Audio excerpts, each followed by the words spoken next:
Today on Dad's on Tech, Best Buy says 3D is too expensive.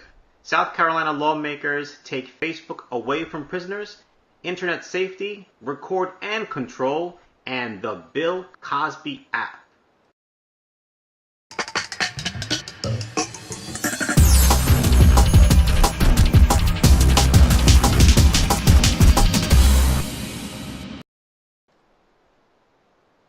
This is Dad's on Tech, episode 4.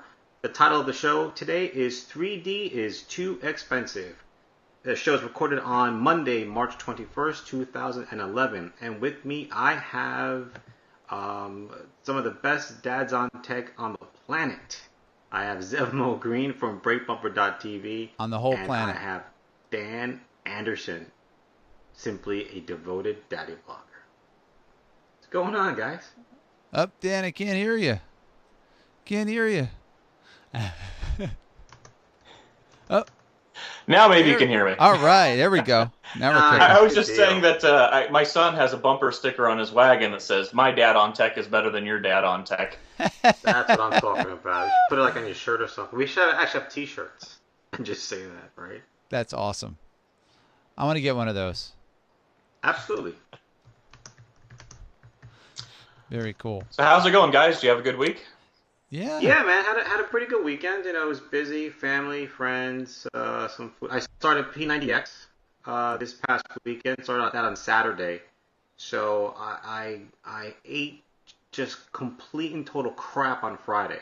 I mean, you name it, I ate like pizza, Chinese food, McDonald's, Burger King. It was like the last hurrah before I went off to war. And So Saturday comes, and I start my first workout, and as Zev knows, because Zev has done P90X already, to the first round already, complete pain and agony. Day 2 is this thing called plyometrics, and it's just all body work. And it was agonizing pain. 58 minutes of nothing but pain. I felt at times I was going to pass out. I felt at times that I was going to die. But I persisted. I pushed on. The host of the show is Tony, and the guy's just a madman. He has a beautiful body, and you know I want that body, so I just continue to push. And today was day 3, and you know, and Zev can attest to this. It's one of those things where you wake up in the morning, you really need a good sleep. You need to drink your protein shake, you need to drink your recovery shake. But when you start up the next phase of the exercise routine, it's like your body's yelling at you, "No, you idiot, I don't want to do this." Everything aches, everything hurts, but you know, you just push on and you just do it, you know? So that was my weekend, just pretty much all full of pain and agony. Yeah, I have to admit, I haven't done much exercise since my days playing football in high school, and it kind of scares me. It's like as much as I'd love to get back in shape, just remembering how tired I was and everything, and then hearing stories like that, it freaks me out a little bit, I'll have to admit. But more power to you. Yeah, it definitely is an experience. P90X is really it's quite intense, and I'm hopefully going to be starting round 2 so I can complain with Ray simultaneously. Yeah, I mean, and Zev is just nuts. He's doing it twice. I'm doing it the first time around. At least Zev lost the weight and has the body now. I'm in the process of actually losing the weight and trying to get the body. So I have, you know, I'm kind of like, you know, I'm kind of like in that mode of sanity and insanity. But you know, we'll see. It's 3 days. I have 90 days to go. Yeah. So we will see exactly how that works out. So on to our first story, which is what? All right. So Best Buy is saying that 48% of its customers, that's 2,000 people that they actually interviewed, are saying that 3D is really cool. But just way too expensive. You know, and I was looking at the 3D TVs here from Best Buy, and you know, we got a Samsung 55-inch for over 2, Bravia over 2, LG 55-inch a little under 2. So they all hover around this $1,500 mark to $2,000 mark, and this is a major difference between the other LCDs, right? That are not 3D. I mean, these girls are coming in about $500, $400 in some cases. You know, and Zev and I have played a great deal with different glasses, have seen 3D technology, have seen the games, have seen the movies, and you know, Zev and I are in a complete agreement with this when we say that what's really going to push 3D TVs is not the content. It's not going to be videos. It's not going to be movies. It's not going to be TV shows. It's not going to be sports shows. It's actually going to be games. Games is what's really going to push 3D to a new level and actually begin to lower the prices as more and more folks actually go out and buy 3D TVs. Yeah, looks like we so lost. I'm really Looks like surprised that a lot of folks still think that 3D TVs is just a little too expensive, but still find it to be quite cool to look at. looks like we lost Dan. So hopefully we'll. No, we Yeah. don't need Dan. Oh, there he is. All right, here we go. Dan's back. And we're back. We need Dan. I can hear you. I can hear you too. Nice. It takes Yeah. it So takes at least like Dan can hear us. yeah, it takes like 15 seconds or so to establish video. I see myself. Hello. Just have to stop the video manually probably. All right. But if you can hear us, Dan, so in the meantime, Yeah. I totally agree with you. 3D is a very, very interesting technology in general. I'm a passive glass wearing proponent. I do not like active shutter glasses, even though there are quality differences between active and passive 3D. But I think that it's more flexible, it's less costly, and it's more realistic for long periods of time. But I also think that in general, yes, the availability really is the problem, right? I mean, if you think about it, there really aren't very many feeds out there on Time Warner or Cablevision or Comcast that has a 3D feed, or FiOS, or whatever, or Dish or DirecTV. I think the first one is what? DirecTV is the first one that's going with ESPN. I think they launched already. Right, they should have launched. I believe they were launching just shy after Super Bowl Sunday, right? Right. And today I was perusing through Cablevision's lineup, and I saw one channel that said Cablevision 3D. So I'm not sure if that's just a movie channel or something to that degree. So it is coming. The programming is on its way, but the technology in general is, and I'm trying to see if I should use the I think that's a lot better. I'm trying to figure out if it's just that the technology is slightly more expensive, because as televisions become more and more 3D, pretty much every TV is going to be 3D at one point, because it's kind of an add-on feature at this point. It's not so much there we go. It's not so much a feature that is really like a big draw that's different.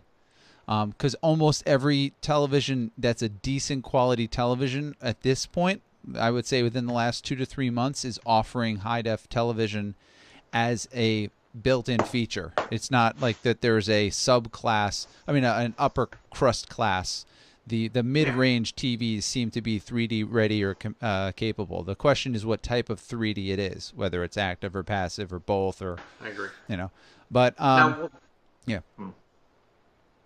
I haven't had much that- experience with the 3D I'm TV, sorry, other Dan, go aside ahead. from going to the theater. So I just really don't know, is it worth the money? Is it worth getting? And I think when I saw an HD TV and experienced that, I was completely sold on it, and I would never go back. I just haven't had that same value prop, I guess, yet from 3D TV saying I got to buy it, and it doesn't matter what the cost is. Yeah. Yeah. Well, I agree. You know what? And the technology will drop in price sometime either this year or next year, primarily because companies like Toshiba are investing in glassless 3D technologies, which unfortunately the technology is still not there. But I think it's still rather cool to have that kind of technology. And for the simple fact that, as we all know, when a new technology comes out on the TV, it drops the price on the other TVs, so it makes those TVs more affordable. So hopefully that will push down the price of 3D TVs, and we'll see more and more consumers buying these TVs. But the main problem is that this is the main problem, right? Is that over the past 2 years, a lot of consumers have gone out and purchased HD TVs. Right. So now you're asking them as an OEM, whether it be Sony, Panasonic, or whomever you are, you're asking people, listen, I know you spent $1,000, $2,000 buying this big, beautiful 55-inch LCD. HD TV, now go out and buy the next best thing, which is going to cost you like $3,000 or even $2,000. So, and unfortunately, consumers just don't have that kind of cash in their pocket. If they did, everybody's house would look like, Donald Trump or something like that. Well, the real issue, I'm sorry, Dan. The real issue for me is I'm not going to go spend the money unless there's content out there, because I will make do with my current television until a point where I see a overwhelming factor that makes me spend an additional $2,000 on the new TV plus. And by the way, you can get a very decent TV for anywhere from between $900 and $1,599. You can get a very decent television in that range. Although I always recommend my sweet spot for TVs is 55-inch, and I think that's the perfect size. And Dan, what were you saying? Oh, I was just saying that before I got my flat screen TV, it was when you buy something to upgrade, the old TV would get moved into a guest bedroom, or even go into the your main bedroom as another TV. But the one that I have for my living room, it's a 52-inch, and I think it's big enough that I don't know that I'd really want it to go in one of the bedrooms. That it's too big to really view comfortably in a bedroom. And I was like, what would I do with it? And that's the thing is, like, well, I can upgrade, but then what do I do with the old one now? Right. There wasn't, and I think what your point there too with the price, you can get such a good TV for such a good cost now. Why would you pay that much more just for 3D? There's nothing really compelling me to say, yeah, it's worth the extra bucks. Let me get this 3D thing. I think about when I had my HD TV for, it's been 3 or 4 years now. And when I first got it, there were maybe about 4 HD channels in my area, and now we have 30 or 40, and it's incredible. But yeah, I wouldn't pay all that money to get one channel in 3D right now. It's just not worth it. I completely agree. And the problem too with the glasses also is that since they're polarized, you have to look directly at the TV. Yeah. You can't look from the side or side. I mean, I know, and Zeb, I could be wrong. Correct me if I'm wrong here. I know some TV they've included technologies where you can actually look further to the sides, further out to the sides. Not as a 180, I don't believe, but at least further out in angle. But the other problem with these glasses too is that you can't lay down either. Right. And not for nothing, but it's just a cool factor, right? I mean, there's nothing provocative of having a 3D TV right now. I mean, yeah, or so what? So you can watch Avatar in 3D. Okay, big deal, whatever. The movie is just as gorgeous on HD. So I mean, again, it's not. There's no compelling argument for me to go out and buy a 3D TV, even though you have game manufacturers or game OEMs coming out with 3D games. I mean, it has to be a situation where there are a few dozen titles, a few dozen movies. You have content providers that actually have dedicated 3D channels in their lineup, and the TV has to fall from $2,000 to $1,000 maybe. Right. And then I would definitely consider buying one. But until that point in time, I really don't think. And we're prosumers, right? Yep. And we're not willing to buy it, so a consumer definitely won't buy it. Yeah, I think also the thing to consider, the number one space where you're going to see, well, I'm going to say 2 spaces where it's going to determine whether or not people buy the new televisions. Number 1, sports. Number 2, gaming. And if there aren't enough compelling reasons in those 2 spaces, you're not going to get it. People are not going to go out and say, first of all, how many people own Blu-ray players, right? I would say not a lot of people have Blu-ray players. I would say pretty much everybody has, I would say maybe on par with set-top boxes as far as the Roku or Apple TV or the Hulu Premiere, TiVo Premiere. I would say about maybe a slightly fewer than those. I have to admit, I just got a Blu-ray player myself, and it was only because my cable company gave it to me for free when I signed up. That's cool. I held out that long, so I thought, what's the point? Why am I going to get this thing? Right. Yeah. So I mean, that's my kind of feeling. I haven't gone to a Blu-ray player, and it's funny because it was one of the determining factors which I was deciding between PS3 and Xbox, and I ended up going with Xbox, even though it doesn't do Blu-ray. So I went towards the gaming platform that I thought would best suit my family, and at the time that's what I think it is. But Yeah. Blu-ray is pretty much it's the same. It's in the same scenario. So if you're going to get an HD DVD, you're probably going to, of course, do it in Blu-ray. Not a lot of people have Blu-ray, so it has to be broadcast. If it's not broadcast, there's no content. I mean, there's essentially no content for 3D right now. So it's not really worth it. I mean, why am I going to spend all this money if there is no content? And and by content, you know, like I know exactly where Zeb's coming from. By content, we don't mean one channel or a couple of programs on one channel. We're talking about a dedicated channel to 3D content.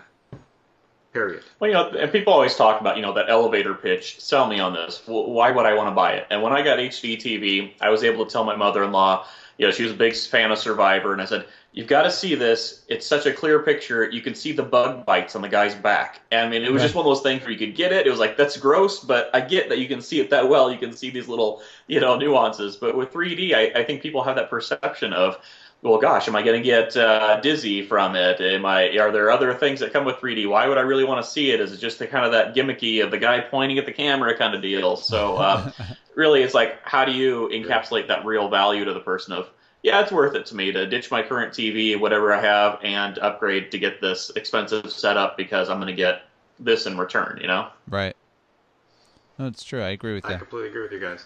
All right, so I think we're all in agreement that 3D is too expensive, and Best Buy is right. At least that 40%, those 2,000 consumers are hitting the nail on the head there.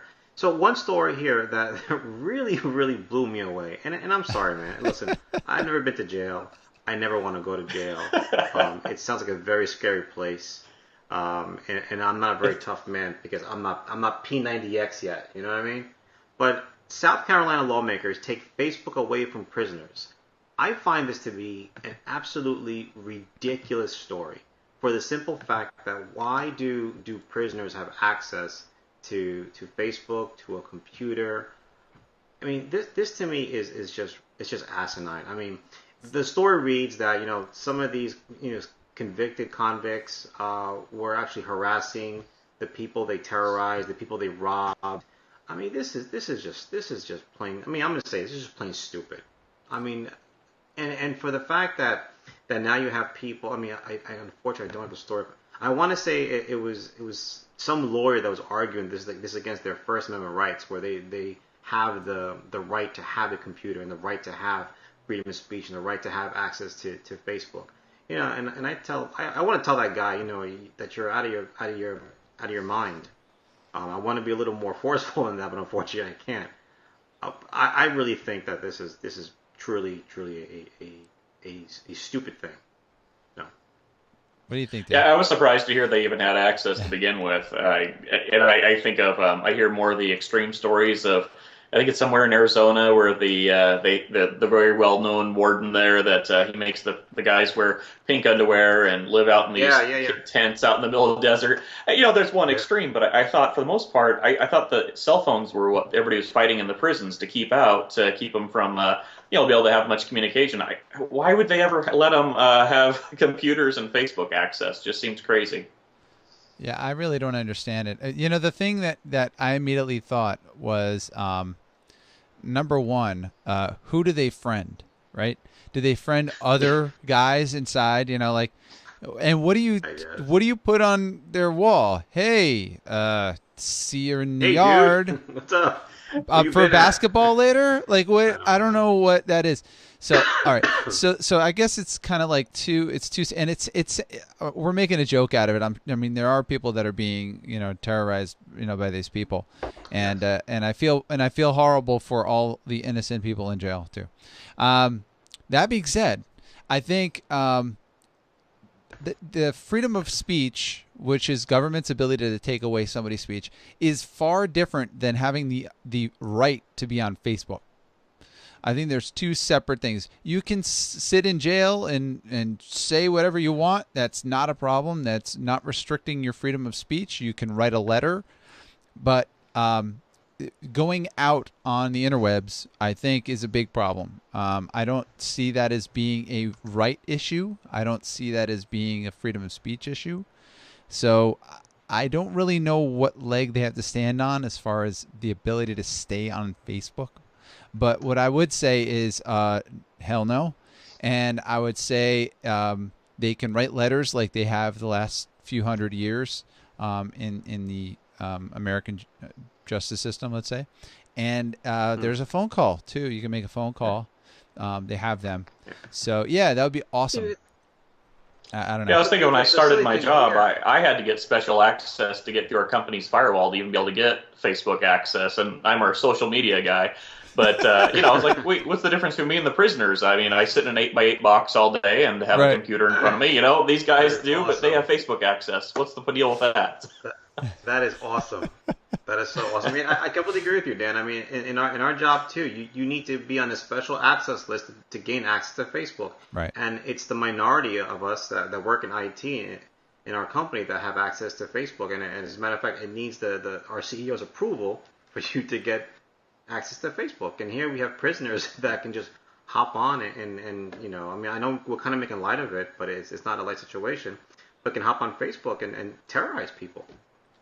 But I think like that article, it was talking more about the harassment issue, and there were a couple examples in there about how that created some issues. And I know at least with phone calls that if an inmate were to call out, that every so many seconds it does a recording saying this person an inmate to make it really clear that you're speaking to somebody that's incarcerated. I just wonder how those same controls would roll over to an internet connection. Does it print out on the email? Does it show up on your Facebook status? Even when I worked at Disney and we'd get letters in the mail, if it came from an inmate in prison, they would actually stamp it on there and say, this was sent by an inmate at this place, which they wrote a lot of letters to Mickey Mouse, in case you ever wondered. They wanted autograph photos, really? But it was just one of those things where I kind of control on the social media channel, that you're communicating with somebody that's incarcerated. Wow. It's like, Mickey, I love you, Mickey. I love you, man. You're my hero. At least they weren't writing letters to all the princesses. That would be a little more frightening, I suppose. I don't know. It's pretty crazy. I mean, look, I really one of the things that will make me wake up in a cold sweat is the thought of going to prison. Right? I mean, it's one of the worst things that could ever happen to you. And I don't make light of the actual going to prison part. It sucks. There's nothing fantastic about it. It's not wonderful. Everybody, when you talk about, they get 3 meals a day and it's, it's not fun. All right. There's a lot of stuff that happens there. All right. It's not Has like anybody seen that movie, that TV series now on A&E, Scared Straight? No. I saw it as passing. But I didn't watch it. It is insanity. I mean, the women's prison. I mean, I was fearful of the women prisoners than the male prisoners. I mean, the female prisoners over the male prisoners. I mean, some of these women, they look like they can whip your butt. Yeah, and there is nothing you can do to stop them. And I sat there watching it with my wife, and we were just like, wow, well, I guess if we ever commit a crime, we can't go to jail because we would not survive like a half a minute in that prison. So, I don't know. Yeah, so, listen, guys, I think all three of us in agreement here. This is rather silly. Inmates should not have access to Facebook, Twitter, a computer for that matter.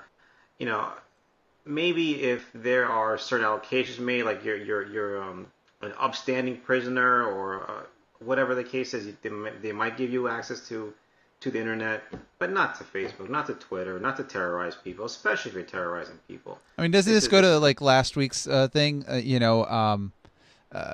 I can't control my child from being on Facebook, how in the hell are you going to control an inmate from doing stuff on Facebook? I mean, so I don't know. I just think it's terrible. Yes, sorry. I think we should have like Zeb, we should have like a gong or something like that for like really dumb, stupid crap. Just we beyond we so need a soundboard. I don't know what soundboard I'm going to pull up, but we got to get a soundboard of some sort. Sounds good. You can pull up the Bill Cosby soundboard if you want to, right? But not yet though. We're not talking about Bill Cosby yet. We will be talking about the 2011 Reader's Choice Awards winner. This is an internet safety application called Record and Control. Yes. I think that any parent that gets this thing is like just crazy. This thing, I was thinking seriously, that too. I was man. like, okay, I totally get that you want to control what your kid's doing, but all the things on there I was reading, I'm like, man, this is like spyware that you intentionally put on your computer. It's got a This is keystroke logger and all this. So like, you need to have a little bit of trust with your child before. You don't need to go this hardcore. Or, I mean, maybe you do, but at the same time, you should have some sort of communication with your kid to let them know you're logging I mean, a every single keylogger? keystroke they're Why doing. would you That's need a nuts. keylogger? I mean, this is like network security 101 stuff. It's like this is like you want to like hack into your child's account, and watch everything he types, see everything he uploads. I mean, Right. this is a big nuts. It really is. I mean, this you take this too far. I mean, see, And Ray, when by I the read way, this, I said to myself, snapshots. fine. You know what you're doing here, Right. company? You're taking the onus off of the parent's responsibility to monitor their child's activity online, and you're saying, here, this piece of software will do everything. Don't worry about it. You can go off and do your own thing, and we will monitor your son's or your daughter's activity online. I think it's kind of silly, and it's a little expensive too. It's $100, but No, and by the way, it's taking snapshots of their screen. You can. I didn't read that. Did Yeah. it really? Yeah, so it takes snapshots of the That's screen, even worse. and I think because some of the software works like this, at least the stuff that I used in the gray But black seriously, side come on, of Zed, look at this. Look, it'll monitor Word and Excel documents, applications used. There you go. Yeah. It'll take screenshots, keystrokes you typed, the websites you visited. No, My computer runs slow enough. I don't need all that garbage running in the background. That's too. what I'm saying. You work so hard to keep the crap off your computer, but meanwhile you're going to put it right back on to monitor your now kid. it's there. Yeah. I mean, I don't know. I've used a lot of these tools, the Net Nannies and the Kaspersky and all that stuff. Most of them are absolutely terrible. They just really don't work very well. It's just not. Most of the software is it's well intentioned. Let's say it's well intentioned. The problem with most of the software is that it literally takes over your machine to the point where you're gonna give the kid your password to let them leave you alone. And that's the problem, because it is just so overwhelming and consuming. And this one specifically is just Big Brother on crack. I mean, it's steroids. It's on all kinds of Midwestern drugs. I don't know what's going on. It's so far off the I mean, it's just meth lab galore, this thing. I mean, it's just ridiculous. But no, I really agree with Dan completely. I think at some point you have to give some of that rope, so to speak, to your child to allow them to make some of those choices for better, for worse. And you don't give them enough to hang themselves. You just give them enough in order to make sure that they feel that they're independent. Because the moment that they feel that they're being completely dominated, they're going to run as far and fast away from you as possible. So you want to make sure those lines of communication are still open. But this Or is just go to your friend's house and use their computer instead of the one at home if dad's got all the spyware on the computer watching every move. Yeah, that's exactly right. Or you can also go to the library too to look at some certain content, right? And now, like Zev brought up last week before last, fine, you've completely locked down, controlled your child's access to the internet from this computer with this unbelievable software. But you gave them an iPhone. Yeah. And now they can go online with their iPhone and do whatever they want with their iPhone. I mean, so it's kind of like, come on, seriously, be a parent. Be a parent and tell the child, listen, this is wrong, this is right. You can do this, you cannot do that. The PC will be in a common area. No, you can't have a smartphone, or yes, you can, but it can only be, between this time and that time. I mean, speak to your child. I mean, to turn around and throw him in a dark room and lock the door is not a way to protect him. Right. It really isn't. So I guarantee, I guarantee your child will do something stupid and wrong. I guarantee it. It's absolutely going to happen. Okay, so once we've understood those fundamental rules, that something stupid, dumb, and wrong will happen. It will. Every child. I don't care how good your child is. They will do something wrong over the course of their teenage years. I guarantee it. But the point is that you have to talk with them. You have to keep those lines of communications, as I said before, but you have to also trust them just a little bit. not a lot, not everything, just a little bit, in order to make sure that they feel like they have a little bit of breathing room. Because if you don't, if you cut them off, I'm telling you, they're going to do even worse. They'll rebel, and it's not worth it. The worst case, yeah, I was thinking that I could see this really being used by guys who don't trust their spouse or something. They really want to spy on them or whatever. That's exactly right. I mean, that's just kind of a nutball thing there. But I was like, who's really going to use this? Is this really what you need? When you reach this level that you're buying this to control your kid and what they're doing online, where are you as a parent? You know, what were the breakdowns up to that point where you're like, okay, I got to buy this software, and like, you know, you're saying, I can't talk to my kid. To do the parenting for me. That's exactly right. This is lazy software for parents who can't talk to their children. These are the I can't control my child, so I have to put this software on that literally marks down every single, and then keep this in mind. It's not just that it does it, but then you have to review it. So you're going to go through snapshots and videos and emails and texts and keyboard strokes. You're going to be reading documents of all the stuff they did. So in between their homework assignments, you're going to see the random chats that came up in the middle of it, right? So now you're going to start searching for words. It's just a nightmare. It's a nightmare. Yeah. So, yeah. I mean, I'm assuming that they have some kind of easy format for a parent to go in there and actually review these logs. You'd think. But as you know, Zev, you know better than anybody else, these logs can get fairly complicated and fairly large very, very quickly. So I'm hoping that there is some kind of mechanism to weed out what you don't want to see, filter out what you do want to see, and get emailed or get texts, what alerts or whatever the case is. I mean, this is like James Bond time, man. This is like you're like a secret agent and you're trying to run your house like MI6 or something like that. This is kind of ridiculous. Yeah, again, just speak to your kids, talk to your kids, explain to them what's right and wrong. And that, a 13-year-old or below should not be on Facebook. Just have a conversation, have a dialogue. God forbid you have a dialogue with your kid about parent. what he or she is doing online. So that's about it. So this Bill Cosby app that Zev got it a couple of weeks ago. I finally got to it today. I sent Dan the link. Yeah, I was playing with it today. Okay, tell me about your impressions of this, because I was surprised. I thought it was kind of cool. I didn't know it even existed, so I'm curious to hear what you guys have to say. You know what? I had a quick conversation with the PR company that is managing the digital media marketing plan, I guess you would call it, for Bill Cosby, and they're very excited about this application. They're very excited about what they're doing with the application. And you know what? When I first took a look at the application, I was like, okay, well, whatever. It's another celebrity, has an application up there. Okay, big deal. But when I started going through it, this guy's been in my life forever. He's been in the business for a little over 50 years. He's now 73 years old. He's still in the business. He's still doing a lot of comedy work. And you're going down through memory lane as you're going through his app. You're seeing his videos. You're listening to his books. You're looking at some of the pictures, and then they're discussing what he did, when he was on the Huxtables, and the movies before that and after that. So to me, it was like a walk down memory lane, and I really, really enjoyed it. It was really, really cool. Yeah, I've had a week with it, and I've gone pretty much through every video.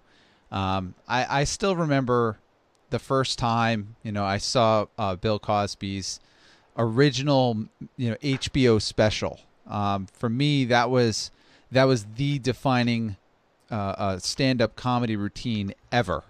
And I have literally I've loved the guy ever since. And of course, watching the Cosby Show, I grew up with the Cosby Show, grew up with the Cosbys themselves, watched everything from the first episode to the last episode. In fact, my sons are watching the Cosbys now on Netflix. Oh, and yeah, I like that. It's all right. And what's great about it is it's wholesome humor in that there are no really risque situations. There's no bad language. It's always a positive reinforcement moment, even though it's making fun of kids with you're Dane Bramaged, kind of thing. Yeah. It's making fun of the situation, but it's also pointing out some of the strengths and and some of the wonderful things about family and education and Sure. responsibility. And you don't really get that anymore. You get, Two and a Half Men. So I think that going through the app, which was phenomenal, I think he's an American icon, and I really enjoyed it. I love the fact that also it kind of gives a platform or kind of a window into talking back and forth. You can do it through Twitter, but it kind of gives a platform for that, which I really liked as well. And Which I liked also, Zev, is the fact you can also, through all apps, you can log in either through Twitter or through Facebook also. So Right. that was kind of cool too. Yeah. So that was Are there any other together. celebrities that have something like this? It's the first time I've seen it, where you had a celebrity where all their social media profiles and all their content all together in one app like that. And my first reaction was, I'm a Bill Cosby fan, but it's not like I go to his fan page every day. There are other, singers or whatever that I follow more closely. I thought, gosh, I wish there was something like this for this person or this person. It would be great. Have you seen anything else like it? You know what? Unfortunately, I have not. But then again, I really haven't been looking. I mean, I know of one or two other applications that are being pushed out by celebrities, like Twitter celebrities, for example, like a Brian Solis or like Chris Brogan.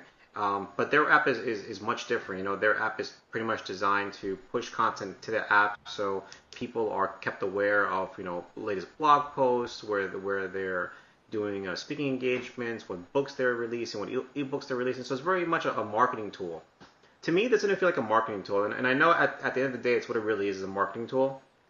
Yeah. But it didn't feel that way. It just felt like it was a tool built and structured to take you down memory lane and help you remember all the good times you've had with Bill Cosby. I mean, over the past 50 years, I mean, I don't think there's one American in this country that you can not walk up to and say, tell me, your fondest memory of Bill Cosby. They have to have at least one, even if you don't like the guy, which I find hard to believe. But even if you don't like the guy, you have to have at least one good memory of him, whether it was some kind of stand-up comedy routine that he was doing, or on the Huxtables, or on some show before or after. So, and everybody does a Bill Cosby impression. Everybody I know, everybody's got their own Bill Cosby. They've got their own version of what Bill Cosby's doing. Everybody, and it all comes back down to Jello pudding pops. I don't know how, of all the routines that he's ever done, of all the stuff that he's talked about, of all the hilarity of the inside of baseball, of life and family, I don't know how it has come down to Jello pudding pops as the defining one line. I don't know how that is. Well, didn't he do those commercials for a long time, at least a couple of years? Yeah, he definitely did. He definitely did them, but the thing is that I would do the birth skit or the chocolate cake skit, or I love the chocolate cake. That is great. That's my favorite. Oh my gosh, that's the best. So I mean, any of those skits, are just, enshrined in American history, in comedic history. I mean, amazing skits, sets. But Jello pudding pops. I don't know how that wins out. I don't know how. I don't know, man. Just kind of invokes that. But yeah, no. But Dan, again,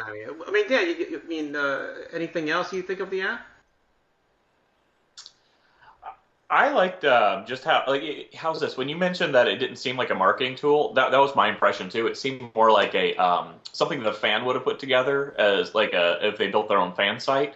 That just kind of had that feel where it was a compilation of all these photos. It wasn't these overly glossy kind of marketing type things, but some were like snapshots from people having seen him in different places. Right. Just a little feed at the bottom of where he's appearing at. And I thought it was just really well done. And as I wish there was something that got robust for other people too, but it was neat because you mentioned the Jello part. I'm flipping through, I'm like, oh, there's a press release saying he's doing something with Jello again, and I had no idea. But it was neat to see that. No, yeah, it's pretty cool. So it's real nice. So I'm definitely, once Seb has the video done, I'm definitely gonna forward the link to the media company taking care of the digital aspect for Bill Cosby. Yeah, for sure. So yeah, that's pretty cool. Anything else in the news you guys want to cover real quick before we sign off? Well, nothing that Dan can talk about. We talked last night about it. That's true. Oh gosh, yeah, we'll see what happens. Yeah. Yeah. We had. I'm not sure if you listened to our new media brief podcast, Dan, but we had a long drawn discussion about that. And Peter, I'm not sure if you know Peter Rojas and oh my God. Yeah, I know him from White Block. at T-Mobile. I would sponsor their the GDGT events, and Awesome. or I'm going to be doing one again up in San Francisco. We set up a table and do our little demos and stuff there. So good guys. So yeah, so he had his own choice words, and I thought it was interesting how everything he said, Zev, myself, and Robbie the Geek all agreed that that's what we thought also of this whole thing. But I know you really I'll have to can't check talk it out. about Yeah. But so, but with that said, I'm a little heartbroken, but I'll get over it. Yeah. All right, guys, I think we're good. Yeah, 43 minutes, right? 9:43. Yeah, looks about it. I gotta do the same thing for new media brief. We just keep on going over. I know. Every time. I know. Gotta control it. Terrible. All right, guys. Thank you so much for another episode 4 of Dad's on Tech. So if you want to follow us, you can head over to breakbumper.tv. There we will see all of our digital properties, not just Dad's on Tech. If you want to follow Break Bumper on Twitter, it is Breakbumper TV. If you want to follow Dan Anderson on Twitter, it is Dan Anderson. Zev Green would be Zev Mo, and me, I am Ramon B. Newes Jr. on Twitter. And we are here on Justin TV every Monday at 9 p.m.-ish EST, and that would be Justin TV /Break Bumper TV. All right, guys, thank you so much. As always, it is a huge pleasure. Huge. My pleasure. It's good chatting with you guys.